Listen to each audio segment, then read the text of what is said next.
Judul resume kali ini yaitu biaya produksi dan penerimaan. Pengertian biaya produksi.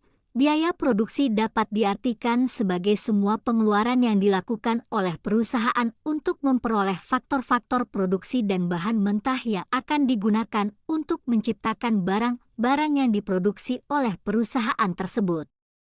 Biaya produksi secara garis besar dibedakan dua macam, yaitu biaya eksplisit dan tersembunyi, inputted cost, garis biaya produksi, ISO cost.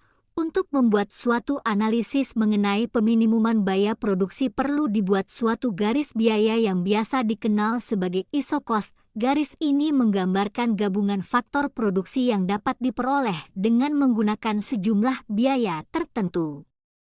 Untuk dapat membuat garis biaya sama data diperlukan: A. Harga faktor produksi yang digunakan. B. Jumlah uang yang tersedia untuk membeli faktor-faktor produksi. Penerimaan, revenue. Penerimaan, revenue, yang dimaksud adalah penerimaan produsen dari hasil penjualan produksinya. Ada beberapa konsep penerimaan yang penting dalam melakukan analisis perilaku produsen. 1. Penerimaan total revenue. 2. Penerimaan rata-rata, average revenue. 3. Penerimaan marginal revenue. Biaya produksi jangka pendek dan jangka panjang. 1. Biaya produksi jangka pendek. Biaya produksi jangka pendek adalah periode waktu di mana produsen tidak dapat merubah kuantitas input yang digunakan, bisa ukuran hari, minggu, bulan, dan sebagainya.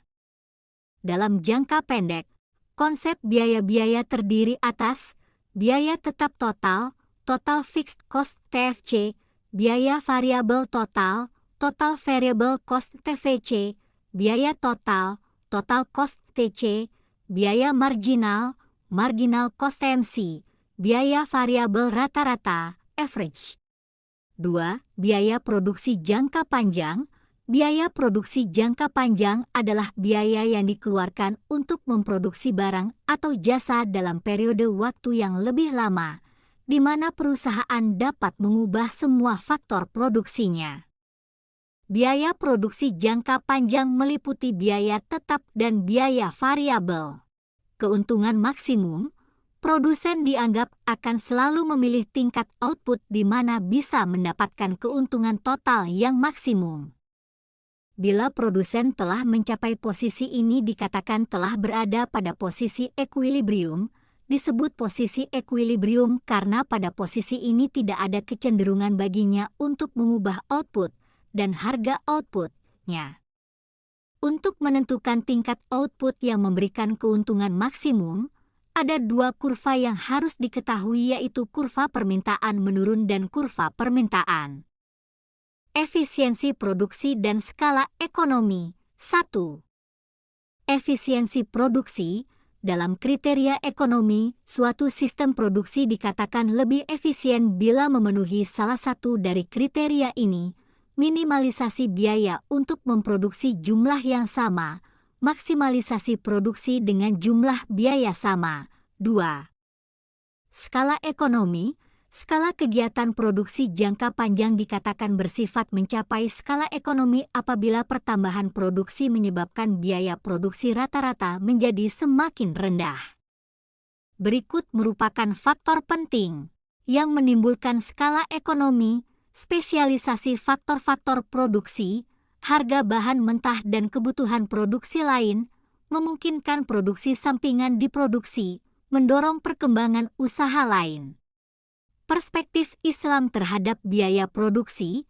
Perspektif Islam terhadap biaya produksi mencakup beberapa prinsip ekonomi yang penting. Dalam Islam, aktivitas ekonomi harus dilakukan dengan keadilan, transparansi, dan etika. Beberapa poin yang relevan termasuk 1. Transparansi, 2. Keadilan dalam harga, 3. Larangan riba, bunga, 4. Etika dalam produksi, 5. Efisiensi.